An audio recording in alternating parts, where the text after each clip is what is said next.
Sur un tout autre sujet, j'ai rencontré un peu plus tôt aujourd'hui Joanne Despins, animatrice de l'émission L'épicerie. Elle s'est personnellement intéressée à la démarche pas banale du tout de ma collègue Pascale Langlois. Je vous laisse découvrir.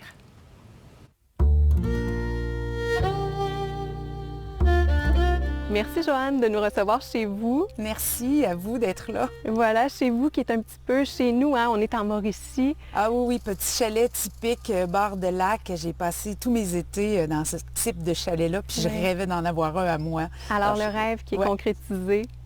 On est ici aujourd'hui parce que notre collègue Pascale Langlois s'intéresse à l'autonomie alimentaire, à l'achat local. Elle documente finalement cet été son projet sur le web, sur notre site à Radio-Canada. Et l'émission L'épicerie s'est intéressée à sa démarche personnelle, a décidé de la suivre pendant un an, 4 reportages, 4 saisons. Qu'est-ce qui a suscité l'intérêt de l'épicerie? Quand j'ai vu par écrit le projet de Pascale, elle nous a contacté l'épicerie pour savoir si elle oubliait quelques pistes ou si son projet était complet. Je me suis dit, wow, quelqu'un qui ose pendant une année se lancer dans un défi comme ça de ne manger que des aliments locaux. Elle part de la Mauricie, du centre du Québec uniquement, mais on verra s'il est capable de tenir le coup. Mais elle tente l'expérience pendant un an. Je disais, il faut suivre cette aventure-là. Donc l'épicerie, on va être là pendant un an. On va aller la voir à plusieurs reprises. Puis ça va devenir probablement 4 reportages que les téléspectateurs pourront suivre pendant toute l'année pour voir ce qu'elle est capable ou non de faire et ce que ça implique comme projet. Ouais. Pascale me disait que son projet vous a personnellement interpellé. Qu'est-ce qui vient vous chercher dans une démarche, dans une quête comme celle de Pascale? Bien, premièrement, je trouve que ça prend beaucoup de temps, d'énergie, de réflexion et avoir un entourage qui est solide parce qu'il faut que tout le monde mette la main à la pâte parce que c'est pas simple comme projet. Mais moi, je travaille beaucoup personnellement sur l'autonomie alimentaire dans ma propre vie depuis longtemps. J'ai un chum qui travaille aussi en alimentation. On est presque zéro déchet. On mange tout ce qu'on peut manger de local, mais de le faire à 100%, je suis pas là.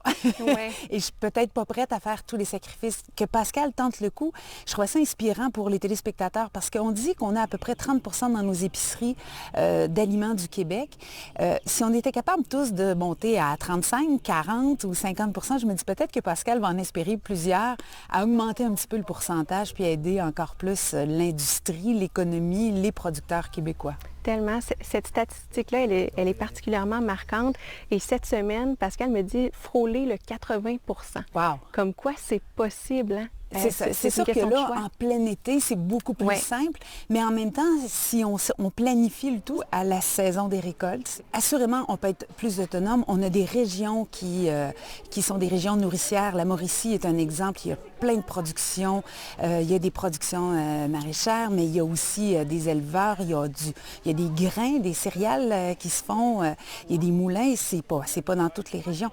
Il y a des légumineuses. Il y a beaucoup de fermes biologiques, beaucoup de fermes qui ont diminué l'épandage. C'est une région qui a souvent souffert d'être trop près des grands centres quand on voulait voir grand, mais j'arrive de Charlevoix, je suis allée visiter plein de fermes là-bas, puis je suis capable de trouver plein de comparables en Mauricie. Il y a d'aussi beaux coins et des initiatives aussi extraordinaires.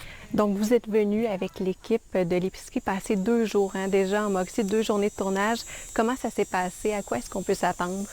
Nous, ça s'est très bien passé. Pour les enfants de Pascale, il faudra voir parce qu'eux étaient épuisés à la fin de la journée. On les a traînés aux fraises, entre autres. On est allé chez un producteur de poulet. Et là, on va faire un premier reportage qu'on va vous présenter à la fin septembre sur son organisation, sa planification. En octobre, on va vous montrer tout ce qu'elle a prévu, congelé, stocké, entreposé. Puis en janvier, j'ai hâte de voir, après les fêtes, si elle a été capable de s'en tenir à du 100% local parce qu'il y a du sucre, du café, quelques aliments qui sont plus difficiles à trouver en Mauricie, admettons. Tout à fait. C'est une démarche qu'on a très, très hâte de suivre. On a envie de se laisser inspirer aussi.